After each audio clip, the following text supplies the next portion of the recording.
कृपा सिंधु बोले मुस्काई, सोई करु जेहि तव नाव न जाई। बेग आनु जल पाय पखारू, होत विलंब उतारहि पारू।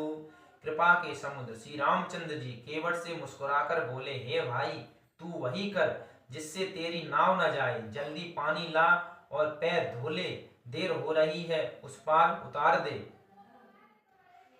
जासु नाम सुमिरत एक बारा, उतरहि नर भव सिंधु अपारा।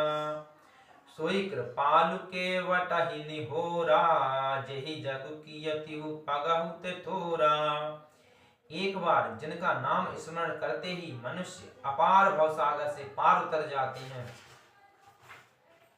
और जिन्होंने 52 अवतार में जगत को 3 पग से भी छोटा कर दिया था, 2 ही पग में त्रिलोक को नाप लिया था, वही कृपालु श्री रामचंद्र जी गंगा जी से पार उतरने के लिए केवट का निहोरा कर रहे हैं। अर्थात श्री रामचंद्र जी गंगा पार जाने के लिए केवट जी से विनय निवेदन कर रहे हैं कि हे केवट, मुझे इस गंगा जी के उस पार उतार दो। पदनख निरखि देव सरि हरसी, सुनि प्रभु बचन मोह मति करसी। केवट राम रजाय सुपावा, पानी कठवता भई लई आवा। प्रभु के इन वचनों को सुनकर गंगा जी की बुद्धि मोह से खिंच गई कि ये साक्षात भगवान होकर भी गंगा जी के पार उतरने के लिए केवट का निहोरा कैसे कर रहे हैं। परंतु समीप आने पर अपनी उत्पत्ति के स्थान पतनखों को देखते ही उन्होंने पहचान कर देव नदी गंगा जी हर्षित हो गईं। वे समझ गईं कि भगवान नरलीला कर रहे हैं। इससे उनका मोह नष्ट हो गया और इन चरणों का स्पर्श प्राप्त करके मैं धन्य हो जाऊंगी, यह विचार कर वे हर्षित हो गईं। केवट श्री रामचंद्र जी की आज्ञा पाकर कठौते में भरकर जल ले आया। जब गंगा जी ने प्रभु श्री रामचंद्र जी को केवट जी से बार बार विनय करते हुए देखा तो उन्हें यह आश्चर्य हुआ कि अगर ये प्रभु श्री राम होते तो इस प्रकार विनय क्यों करते। पर उन्होंने जैसे ही श्री रामचंद्र जी के पैर गंगा जी में स्पर्श हुए तो उन्हें उनका एहसास हो गया कि ये हमारे तारनहार प्रभु श्री राम ही हैं और वो नरलीला कर रहे हैं। अति आनंद उमगी अनुरागा, चरण सरोज पखारन लागा। बरसि सुमन सुर सकल सिहाही, एहि सम पुण्य पुंज को नाई। अत्यंत आनंद और प्रेम में उमंग कर वह भगवान के चरण कमल धोने लगा। सब देवता फूल बरसाकर सिहाने लगे कि इसके समान पुण्य की राशि कोई नहीं है। कवन सुकाज कठिन जग माही, जो नहीं होए तात तुम पाही। पद पखारी जलपान करी, आप सहित परिवार।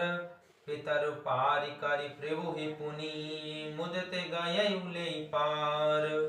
चरणों को धोकर और सारे परिवार को स्वयं उस जल का अर्थात उस चरणों तक को पीकर पहले उस महान पुण्य के द्वारा अपने पितरों को भवसागर से पार कर फिर आनंद पूर्वक प्रभु श्री रामचंद्र को गंगा जी के पार ले गया।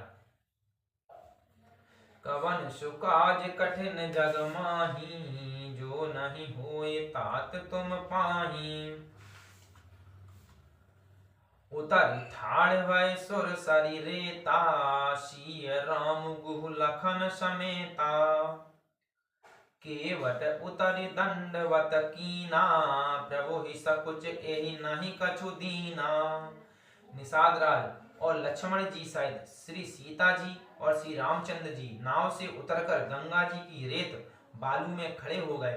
तब केवट ने उतरकर दंडवत किया। उसको दंडवत करते देखकर प्रभु को सकोच हुआ कि इसको कुछ दिया नहीं।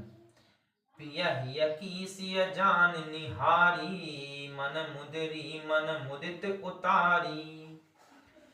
कहे कृपाल ले ही उतराई, केवट चरण गहे अकुलाई। पति के हृदय की जानने वाली सीता जी ने आनंद से भरे मन से अपनी रत्न अंगूठी अंगुली से उतारी। कृपालु श्री रामचंद्र जी ने केवट से कहा कि नाव की उतराई लो। केवट ने व्याकुल होकर चरण पकड़ लिए। नाथ आजु मैं काह न पावा, मिटे दोष दुख दारिद दावा। बहुत काल में कीन मजूरी, आजु दीन विधि बनि भल भूरी। उसने कहा, हे नाथ, आज मैंने क्या नहीं पाया। मेरे दोष दुख और दरिद्रता की आग आज बुझ गई। मैंने बहुत समय तक मजदूरी की, विधाता ने आज बहुत अच्छी भरपूर मजदूरी दे दी। अब कछु नाथ न चाहिए मोरे, दीन दयाल अनुग्रह तोरे। फिरती बार मोहि जो देवा, सो प्रसादु में सिर धरि लेवा। हे नाथ, हे दीन दयाल, आपकी कृपा से अब मुझे कुछ नहीं चाहिए। लौटती बार आप मुझे जो देंगे वह प्रसाद में सिर चढ़ाकर लूंगा। कवन सुकाज कठिन जग माही, जो नहीं होहि तात तुम पाही। बहुत कीन प्रभु लखन सिय, नहीं कछु केवट लेई। विदा कीन करुणायतन, भगति विमल बरु देई। प्रभु श्री राम जी, लक्ष्मण जी और सीता जी ने बहुत आग्रह और बहुत प्रयास किए, पर केवट कुछ नहीं देता। तब करुणा के धाम भगवान श्री रामचंद्र जी ने निर्मल भक्ति का वरदान देकर उसे विदा किया। कवन सुकाज कठिन जग माही, जो नहीं होहि तात तुम पाही। तब मज्जनु कर रघुकुल नाथा, पूज पार्थिव नायउ माथा। सिय सुर सरिहि कहु कर जोरी, मातु मनोरथ पुर इब मोरी। फिर रघुकुल के स्वामी श्री रामचंद्र जी ने स्नान करके पार्थिव पूजा की और शिव जी को सिर नवाया। सीता जी ने हाथ जोड़कर गंगा जी से कहा, हे माता, मेरा मनोरथ पूरा कीजिएगा। पति देवर संग कुशल बहोरी, आई करो जे पूजा तोरी। सुनि सिय विनय प्रेम रस सानी, भाई तब विमल बारी बरबानी। जिससे मैं पति और देवर के साथ कुशल पूर्वक लौट आकर तुम्हारी पूजा करूं। सीता जी की प्रेम रस से सनी हुई विनती सुनकर तब गंगा जी के निर्मल जल में से श्रेष्ठ वाणी हुई।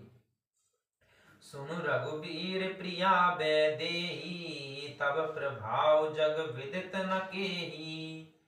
लोक अपहोहि बिलोकत तोरे, तुहि सेवहि सब सिद्धि कर जोरे। हे रघुवीर की प्रियतमा जानकी, सुनो, तुम्हारा प्रभाव जगत में किसे नहीं मालूम है। तुम्हारे कृपा दृष्टि से देखते ही लोग लोकपाल हो जाते हैं। सब सिद्धियां हाथ जोड़े तुम्हारी सेवा करती हैं। तुम जो हमहि बड़ी विनय सुनाई, कृपा कीन मोहि दीन बड़ाई। तदपि देव में देवी असीसा, सफल होन हित निज बागीसा। तुमने जो मुझको बड़ी विनती सुनाई, यह तो मुझ पर कृपा की और मुझे बढ़ाई दी है, तो भी हे देवी, मैं अपनी वाणी सफल होने के लिए तुम्हें आशीर्वाद दूंगी। कवन सुकाज कठिन जग माही, जो नहीं होहि तात तुम पाही। प्राणनाथ देवर सहित कुशल कौशला आई, पूजिय सब मन कामना, सुजसु रहाई जग छाई। तुम अपने प्राणनाथ और देवर सहित कुशल पूर्वक अयोध्या लौटोगी। तुम्हारी सारी मन कामनाएं पूरी होंगी और तुम्हारा सुंदर इस जगत में छा जाएगा। कवन सुकाज कठिन जग माही, जो नहीं होहि तात तुम पाई। बोल सियावर रामचंद्र की जय, पवन सुत हनुमान की जय, धनुर्वा सरकार की जय। जय जय सीताराम।